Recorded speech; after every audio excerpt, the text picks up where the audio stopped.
Trent in White, and I spent 3 days being a fly on the wall in Extinction Rebellion climate protests, finding out how and why the self-described XR rebels influence the attitudes and behaviours of the public and the policies of organisations and institutions.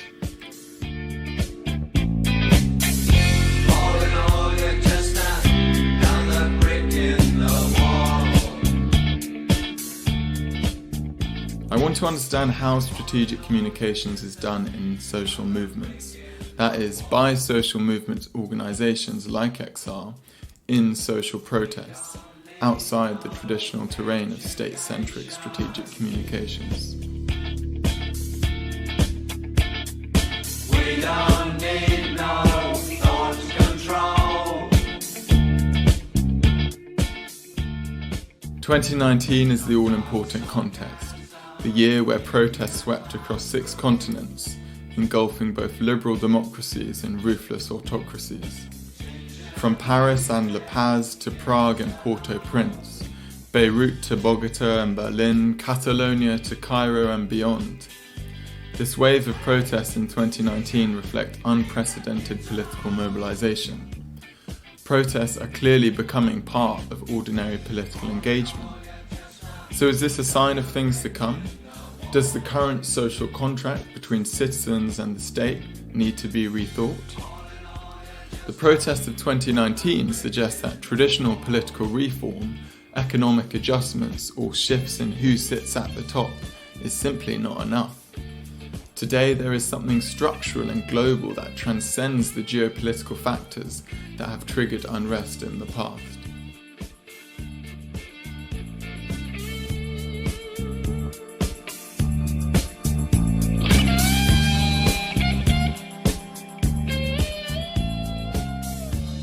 It's all wrong. I shouldn't be up here. I should be back in school on the other side of the ocean. Yet you all come to us young people for hope. How dare you?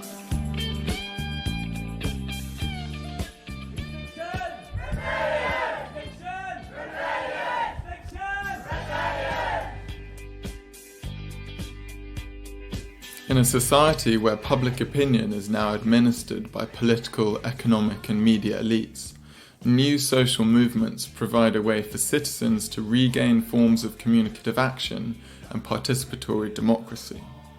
In discussing late capitalist societies, Jürgen Habermas observed how media consolidation has served as a corrosive social force by denying citizens a voice in public affairs, while at the same time enhancing the power of corporate interest.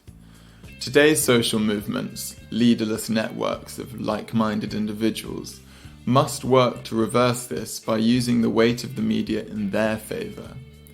This is where strategic communications can play an all-important role. Protests are powerful sites of communication. Within them, acts such as performance art, placards and music, and the proliferation of these communicative acts online facilitates not only information exchange, but identity formation. I'm heading into the heart of Extinction Rebellion's struggle, searching for strategic meaning behind their multifaceted approach to communication. It is 9 in the morning and I'm in central London outside the offices of a Canadian investment fund called the Ontario Teachers' Pension Plan. Now, this is the investment fund that is planning to bankroll the expansion of London City Airport as well as Bristol and Birmingham airports too. And Extinction Rebellion members have gathered here today in a particularly striking way. So a crew of about 20 activists are mimicking airplane marshals by wearing high-vis gear, acoustic earmuffs, and they're all carrying these fluorescent signalling batons which have drawings of the Earth ablaze on. Over the course of the past 30 minutes or so, they've been performing a routine directed at the reception of this investment fund. Slow-moving dance of sorts, clearly inspired by how real-life marshals direct and stop planes. It's a very powerful performance at a symbolic site, and I spoke to one of the organisers about why XR feel forced to take to the streets like this.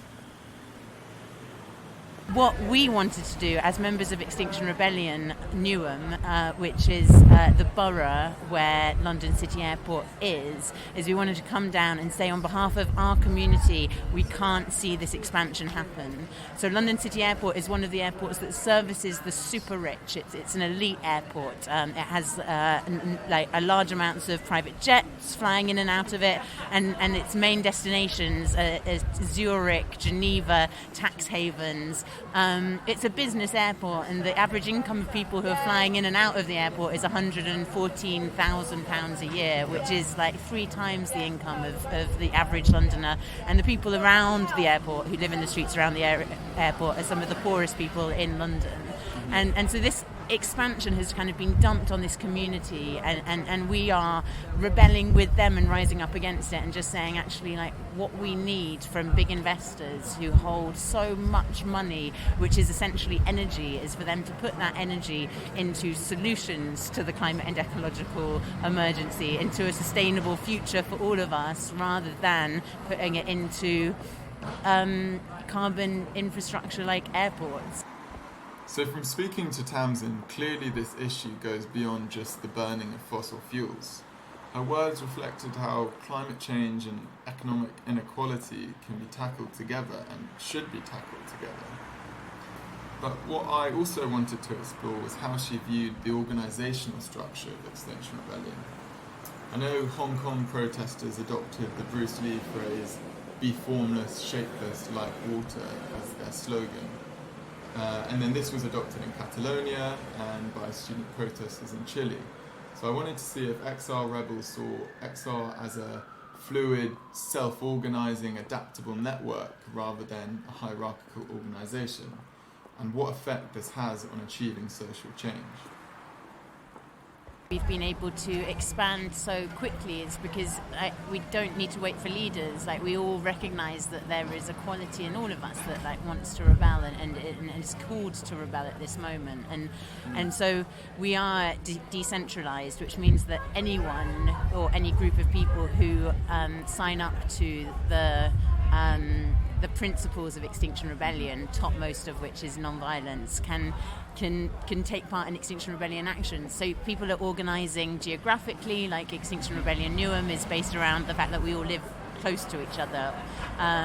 But there are also people organising in terms of their professions. So there's Extinction Rebellion doctors or Extinction Rebellion lawyers. And I think it's wonderful that people can feel united under a common banner, but can also articulate that in very specific ways that are relevant to them and their communities. Tamsin's comments there showed how XR are based on autonomy and decentralisation, collectively creating the structures they need to challenge power, rather than relying on hierarchy and leaders. Another protester said to me that XR is leaderful rather than leaderless. But what about XR's targets? Who is the driver of change here today and, more generally speaking, across society? Part of the reason for coming to the funders, and I think with Extinction Rebellion's plans generally, I think there will be a more targeted approach, because some people are more responsible for this crisis than others. Your average British person or any person doesn't hold as much responsibility for the climate and ecological crisis as somebody who holds the purse strings to billions of pounds of portfolio, where they could be putting through investments into the green economy rather than into the carbon intensive economy. So I think with Extinction Rebellion Newham, definitely, and I think more widely as well, we need to start throwing the focus onto those people and those organisations or institutions that hold a special responsibility for this crisis, like pension funds.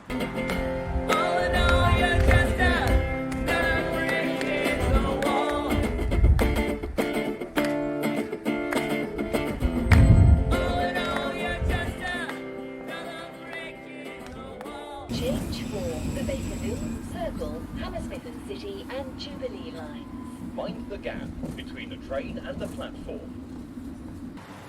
It is 2 days on from the protest at the offices of the Ontario Teachers' Pensions Plan, This morning I'm on my way to the protests at London Fashion Week against the British Fashion Council. So this protest drew a lot of attention last year for being highly performative and a symbolic protest, so I'm really interested to see what they've got planned today.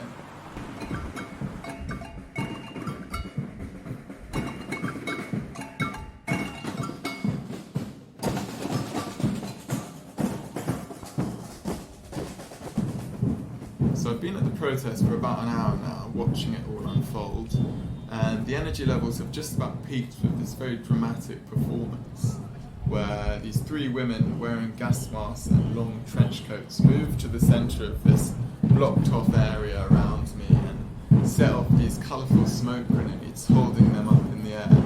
It was a very defiant image that they were making, and it's quite clearly an image event, so designed for the media, a staged act of protest for media dissemination.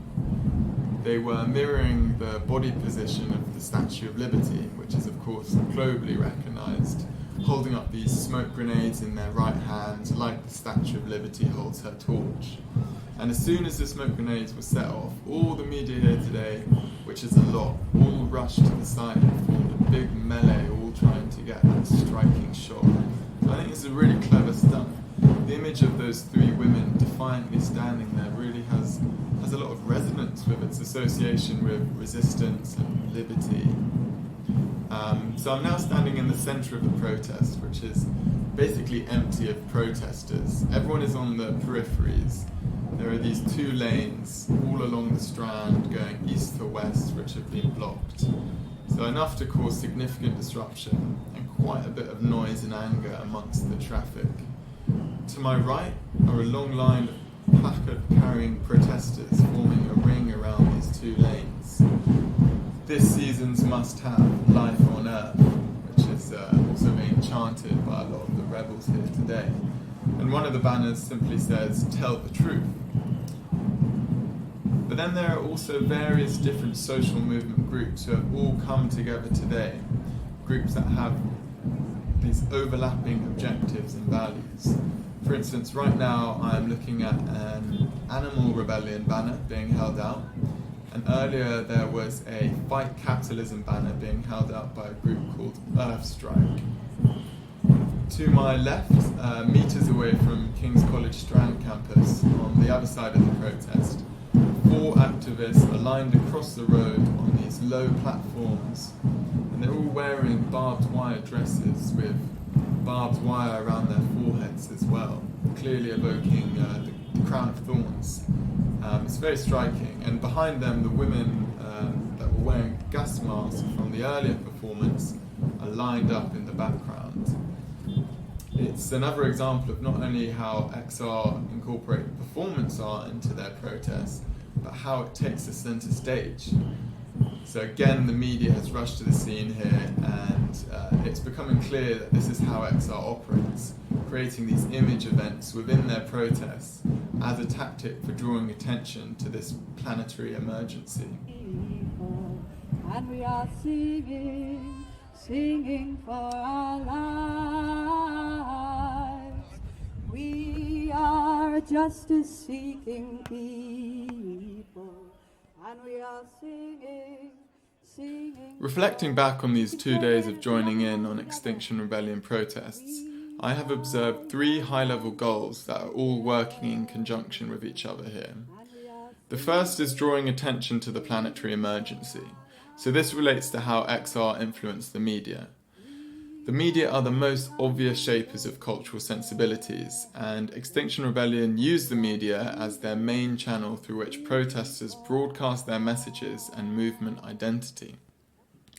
It's about agenda setting and being able to affect framing in a congested and contested media and policy environment. XR rebels perform these symbolic acts as a way of creating an image event. From reading all the press reports and viewing the footage from both the protests I went to, it shows that these strategic goals are being pursued quite successfully. The communication tactics are working.